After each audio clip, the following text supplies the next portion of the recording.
This is what I heard. Whew. You are the angel of death, depending on one's intentions. All of them are now fully aware that you are the angel of death. One of your parents was graceful and harmonious, and the other was not. You may have taken on the energy of the other parent, okay? You are a combination of both, all right? So you bring endings based off of one's intentions when it comes to you. TikTok made you others. You stir up that subconscious, the unconscious, that which is dormant within them. You know, we all are born into this world with the amnesia. We forget we're infinite souls, but this truth is always deep down in our subconscious, in our inner knowing, but it's dormant. Yours has been activated. You've gone through many, many awakenings over the years, and you are someone who activates the DNA or the seed. It's like we all have a seed of the truth within us, but it's only under the right conditions that seed of consciousness can grow, and we remember we're infinite souls. So you've been through many of these times and experiences that's been the right conditions for your awakening, basically. And then as you move around your life, you activate certain others, okay? This can be very triggering for some. You know, those that aren't ready to awaken, they will react like feeling threatened by your light because they don't want to look into themselves, or it's uncomfortable to, because you disrupt the status quo, okay? But you could definitely experience other people, other souls, where it's like their soul's ready to awaken. And there's like an exchange where you activate each other, okay? It's never like just a one-way thing. Whenever there is no dark side, nor a light side. There is only the force. I will do what I must to keep the balance. The balance is what keeps me together. There is no good without evil, but evil must not be allowed to flourish. There is passion, yet emotion. Serenity, yet peace. Chaos, yet order. I am the wielder of the flame, the protector of balance. I am the holder of the torch, lighting the way. I am the keeper of the flame, soldier of balance. I am the guardian of balance. I am... And many wanted death to be on their side, okay?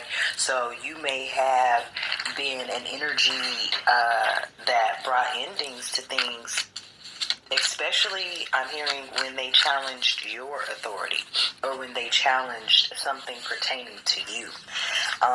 You may have been given the gifts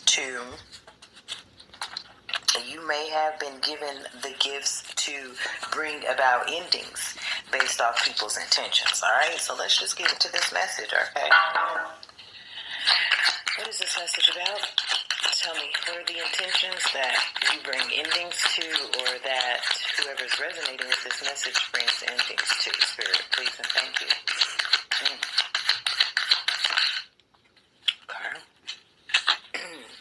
Okay. Welcome.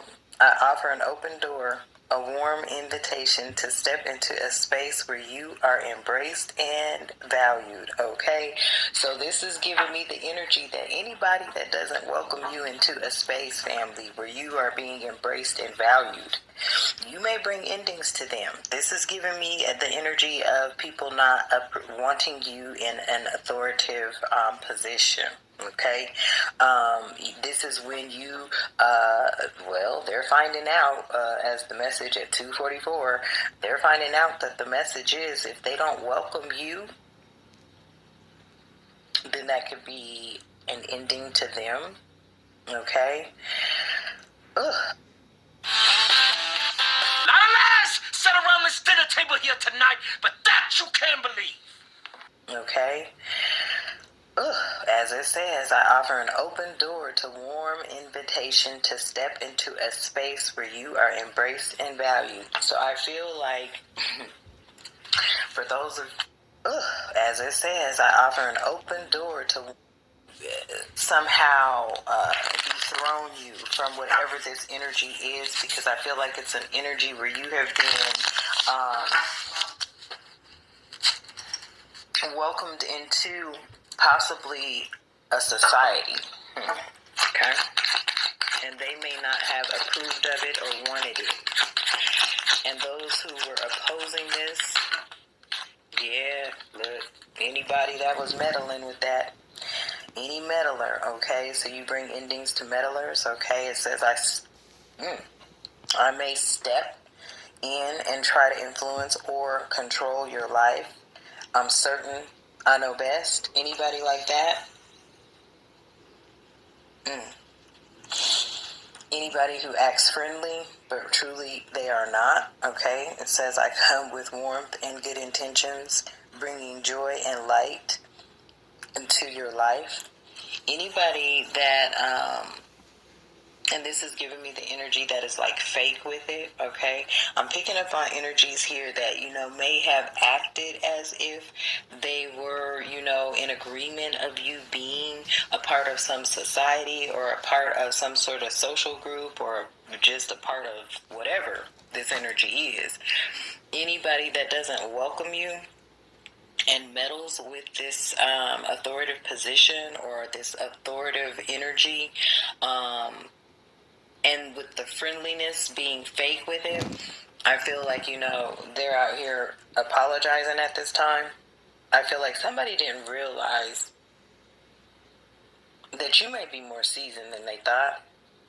It says, I'm not yet over what happened, but an apology could begin to mend things, okay? Scar ruthlessly tyrannizing Pride Rock while fearing the return of Simba. We see him as Macbeth, whose self-serving ambitions lead him into paranoia and madness. But more virtuous kings also experience the Shadow King, because just like the king archetype in its fullest, its shadow form is also present in all of us. King Theoden experiences the Shadow King when he is vindictive towards Gondor.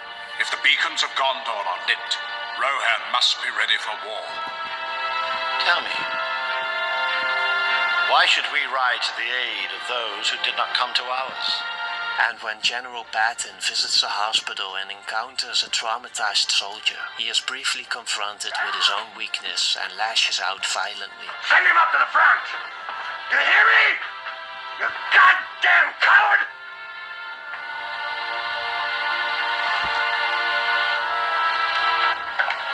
You'd have cowards in my army. So what qualities distinguish a great king from a shadow king? Unlike a shadow king, a great king disconnects his ego and his own desires when performing the two functions of the king archetype, which is an important factor in separating infantile grandiosity from realistic and mature greatness. Never worry about your phone running. It's never like just a one-way thing. Whenever you activate someone, they activate you as well, to awaken more, to realize more, to break free from the false matrix more, okay? So I'm hearing light codes. You hold these light codes. So you don't need approval. Like, in your younger years, maybe you felt like an alien in this world. You felt very different. You felt very self-conscious. You may still have aspects of yourself that feels very self-conscious and worried about other people's judgment, because I do feel like you stir up wherever you go, even if you've been trying to sort of keep yourself hidden or blend into the background. There could be this pattern in your life that people notice you, and then there's a lot of like talk, because again, it's like on the energetic level you stir up a lot of things. But I see like a cloak around you, especially in the past, almost like the Hermit card, like you were trying to shield like your truth or hide your truth somewhat. Because you, again, in your younger years, you may have triggered, or some people were just triggered by you, I should say, for being your true spontaneous expression, being your true self. So you learnt to hide yourself away and try and be invisible and more acceptable by trying to fit in and blend in with the world around you or people around you. But I see like this theme like throughout your life that even if you were in hermit mode and hiding yourself away, you're so mysterious that you attract like this attention, because again it's stirring up something so deep within others. It's their consciousness that's always wanting to rise up and then awaken. So you may have got more and more to this stage of not needing others' approval as much, or getting used to being that enigma, being different. You've learned, and you're still learning, some of you, to really embrace being that enigma, embracing how you're different. You're different because you're here to make a big difference in this world. So your energy commands respect effortlessly. Like, there's something about a quiet confidence within you. You definitely may have had people who have tried to mess with you, but they end up regretting it, because you're coming from this foundation of higher levels of consciousness, of light.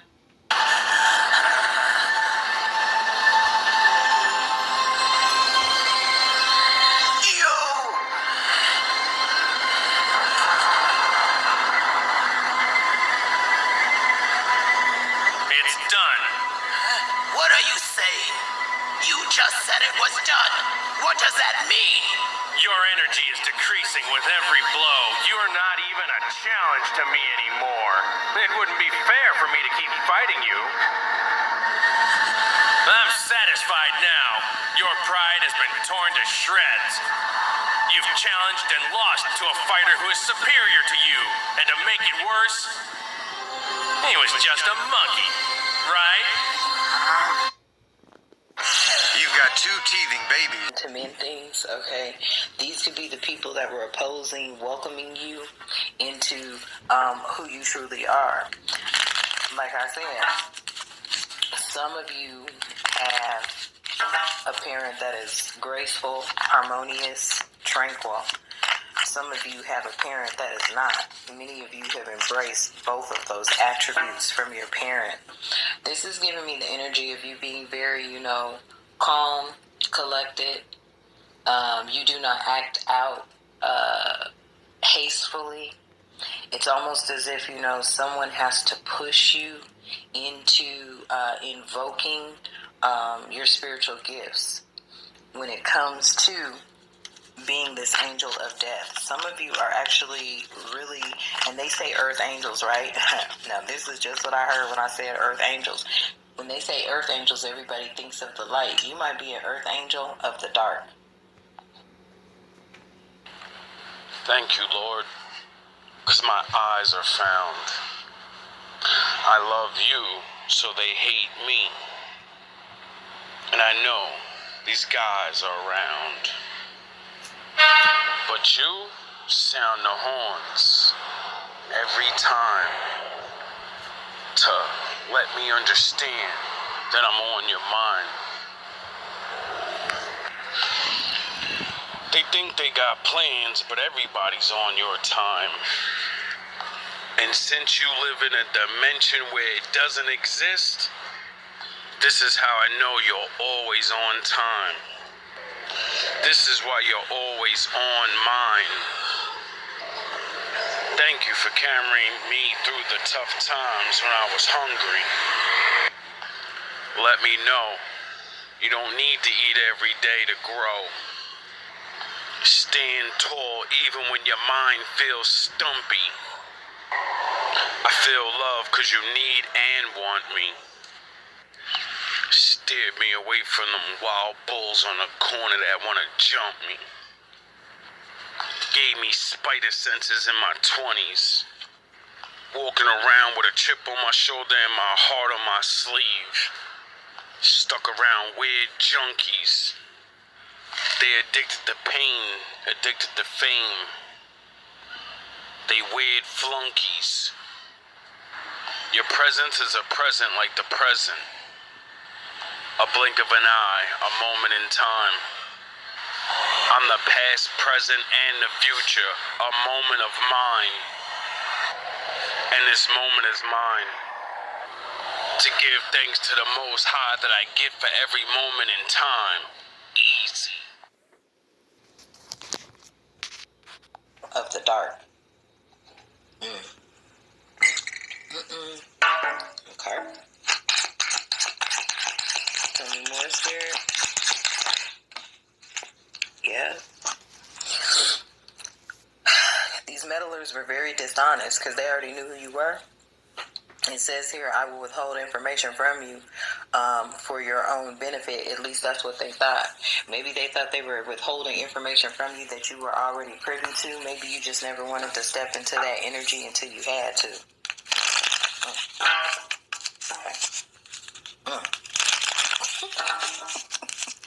Okay, only take what resonates. Believe what does not. Okay, feel me? So yeah, the meddler was dishonest. Okay. Yeah. Now they're confessing. There's I feel like confessions are coming about. There could be people within these groups, cults, social society. They could be confessing things that they had hidden. It says This was the most terrifying god of all mythology.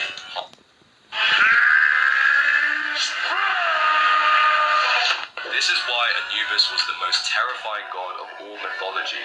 Half man, half jackal. See, Anubis wasn't evil.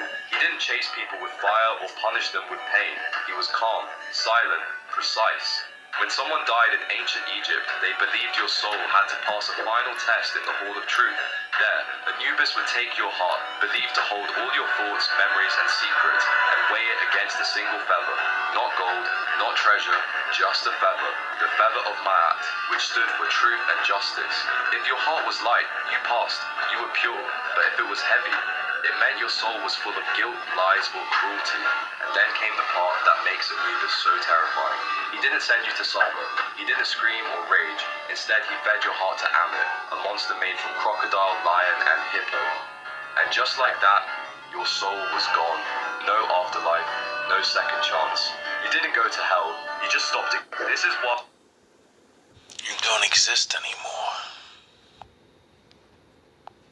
they could be confessing things that they had hidden. It says a hidden truth is ready to surface, exposing what's been concealed. So I feel like, a lot of people now may be changing their tune, or whoever was out here being friendly, acting like they were a friend, but really they were a meddler. They could be changing their tune now. Now they want to confess. They may want to confess to what they've always known. Maybe you too have always known this family, but you just didn't act on it because that's not your energy. You really are someone who is rational, very logical. I recently purchased the most consciousness of light, of stability, and I feel like insecure people have tried to mess with you at times, but it always reflects back to them their own insecurities. You just highlight the truth, and they regret trying to cross you because, you just expose your light, or them coming up against you, your light just exposes their insecurities. So you hold the power of true presence, divine presence. You know who you are on a very deep level. You have a very intimate connection with the divine, with your higher self. You check in with your own needs, like every day, your intuition, what feels right for you. You're very much anchored into yourself, anchored into who you really are before the world can impose its noise and expectations upon you. You're no longer distracted by the noise or the constant bombardment of things designed purposefully to distract us from, so that we don't wake up and realize who we are. You may feel, again, I'm seeing the hermit energy, like you're very different. People could see you as mysterious because you don't follow a lot of mainstream things, because again, you're really going inwards. You're like, what is the truth?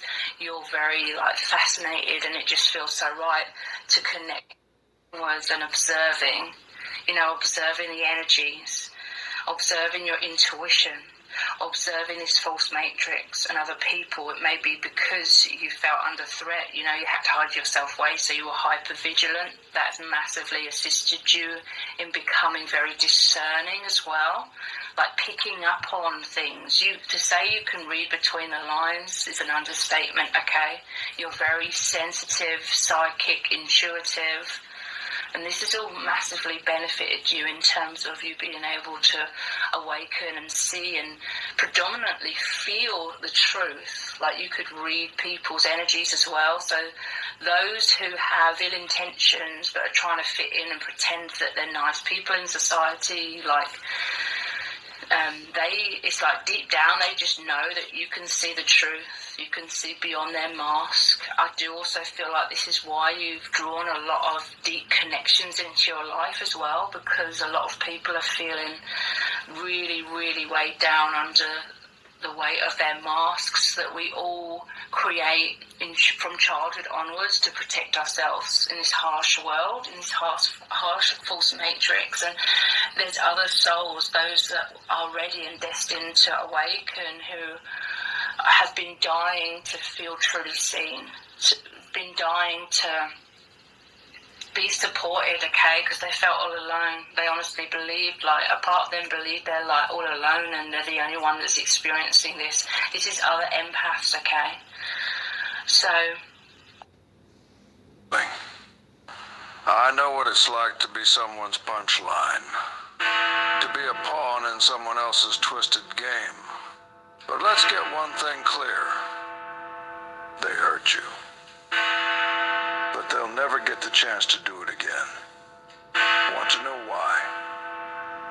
Because from here on out, you decide who gets close, who gets a piece of you. Not them, not anyone else. No more playing the victim. No more letting them twist the knife. You take that pain, that fury, and you turn it into something powerful. See real pain. It's a gift, not something to run from, no. Pain brings clarity. Pain is the reminder of what they put you through, and what you'll never allow again. Because here's the thing about people, they love to play the innocent card. They act like they didn't know what they were doing. Like all that damage was just some misunderstanding. But you're wiser now, aren't you? Yeah, you've seen the truth. They knew. They always knew. Every lie. Every betrayal. Every time they looked you dead in the eye and said it was all okay, they knew exactly what they were doing. And you let them walk away with it. You gave them the benefit of the doubt. Because you've been taught to do that. Be nice. Be patient. Be forgiving. Right. And what did that get you? Nothing. It's time to stop pretending.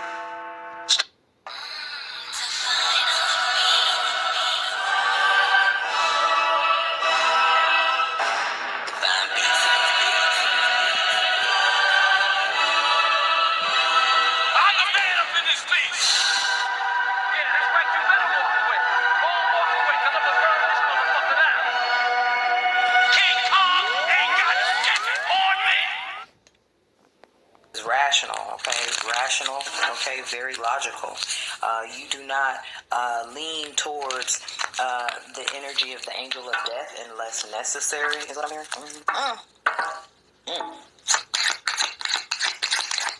Let's get 3 more spirits. Yeah. See, because you don't be bragging about shit. There may be things that you know about yourself that you just don't brag about it, or you've never spoke on it. But there are people here that they could have always been, very enthusiastically bragging and sharing, what it was that they felt that they were gifted with, okay? Amazing things happening in their life. You were never that energy. Okay. You may have never been somebody that tried to brag about stuff because you just, kept things to yourself. This could have been something that you just, you really knew about yourself, but you just didn't want to address it. Or maybe you just didn't want to, step into that energy because you saw that there was enough toxicity going around. So you just wanted to breathe life into energies. But I feel like, depending on people's intentions, that's what triggers this angel of death. Tell me more, Spirit. Especially when it comes to the intentions that they have towards you. Yeah, see? Somebody was out here trying to be a whole imposter. Somebody was out here acting like they were the end all be all type energy, right? And it says, I'm not who you think I am. This is could be your energy as well, family, right? Somebody could have been seeing you as being something that you weren't. They were seeing you as being possibly weak. They were seeing you as being somebody that, wouldn't exercise your, I just heard that, your God-given gifts. I feel like the divine may have, sent you to earth to clean it up. Realistic and mature greatness. A king is ultimately but a mortal man, a temporary steward of the enduring king energy, like a planet orbiting a distant star. A great king therefore recognizes his own mortality and knows that someday his time will come and new life will take his place. A king's time as ruler rises and falls like the sun. One day, Simba, the sun will set on my time here and will rise with you as the new king. He may have his personal feelings and selfish desires, but a great king ultimately acts out of the responsibility to his kingdom. Good knuckles parade!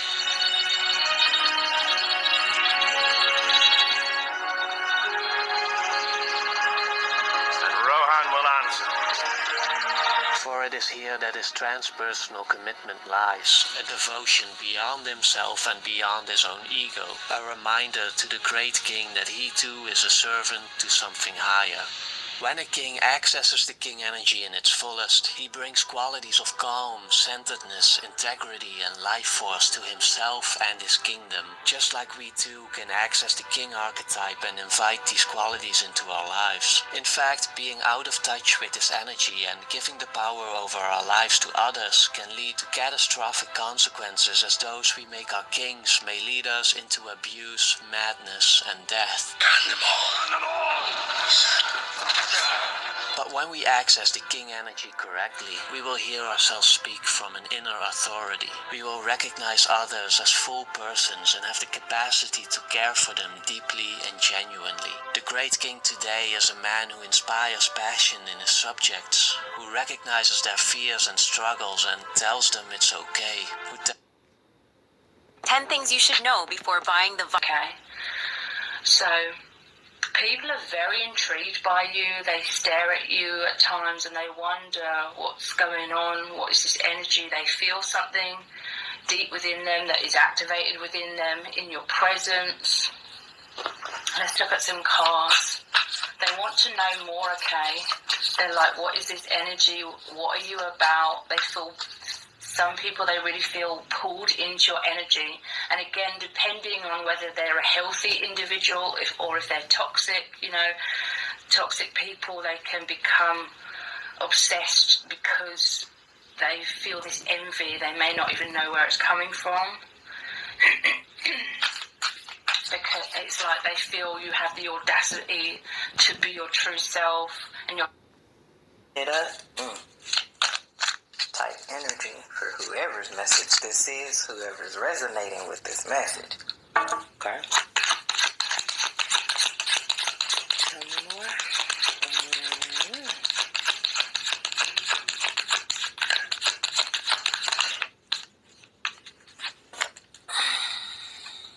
We have, yeah. Now, So we have lust and sage advice out here, okay? So somebody here it says, I bring an intense desire and magnetic pull fueled by passion seeking satisfaction without strength. This could have been somebody that you know was sending lustful energy towards you. You may have been rejecting that lustful energy. You could have been rejecting it just because you know that is not where your mindset is at. You may have already been through that phase in your life, okay? Whoever this meddler was that was being very dishonest, trying to impersonate you, they were a total fake. Something about them was not balanced, okay? I'm getting this energy right now where, they act like there's something they're definitely not. Nothing hits harder than someone who survived the madness, learned the lesson, and still managed to enjoy the ride without losing their edge. You are the fucking reckoning that they won't forget this new year. Not the resolution crowd with their fresh notebooks and fake discipline. Not the motivational quote crowd posting day one like it's a miracle. But the quiet storm that walked into January already carrying receipts, scars, and a grin that makes people nervous.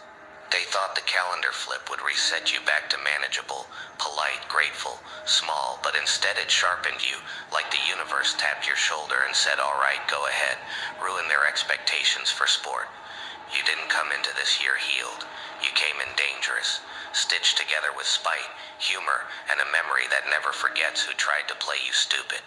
See, that's the part that messes with them. You're not loud about it. You don't announce revenge. You don't post countdowns. You just exist differently now. Your laugh hits wrong. Your silence lasts longer. Your patience looks like a trap. And suddenly the same people who slept fine while you were drowning can't get comfortable anymore.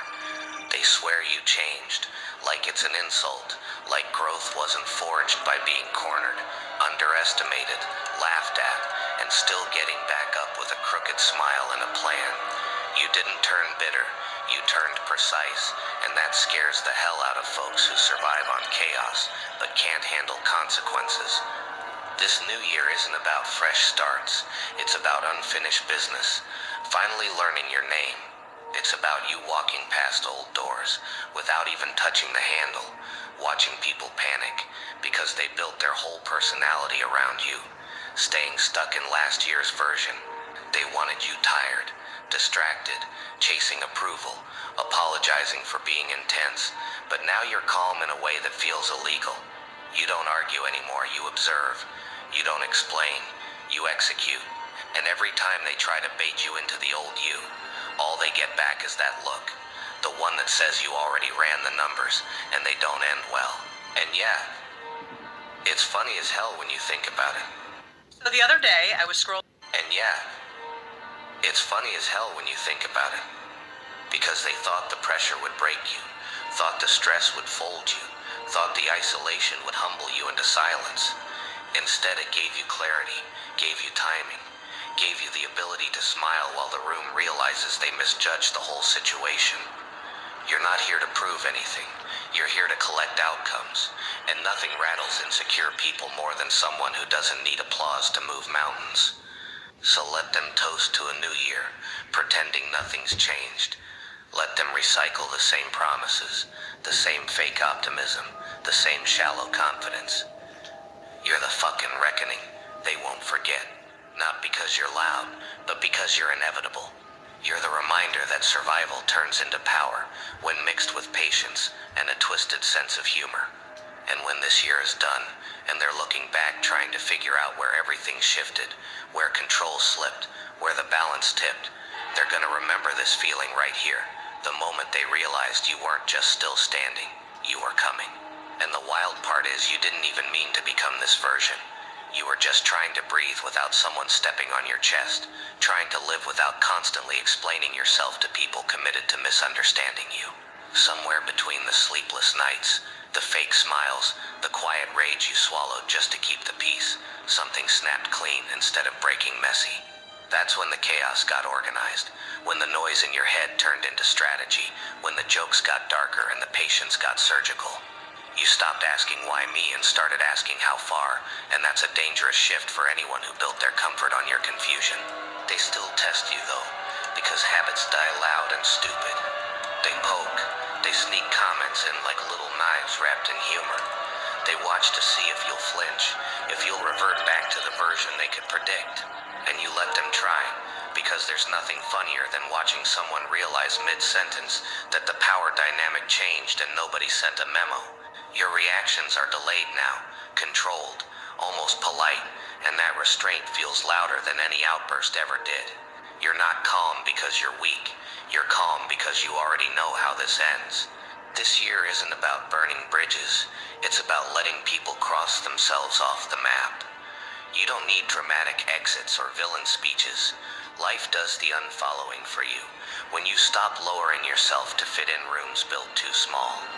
You're walking lighter because you dropped dead weight, and somehow that makes people feel judged, like your peace is a personal attack. They swear you're cold now, distant, different, as if warmth was ever supposed to mean self-betrayal. You didn't lose your heart, you just stopped handing it to people who used it like a stress ball.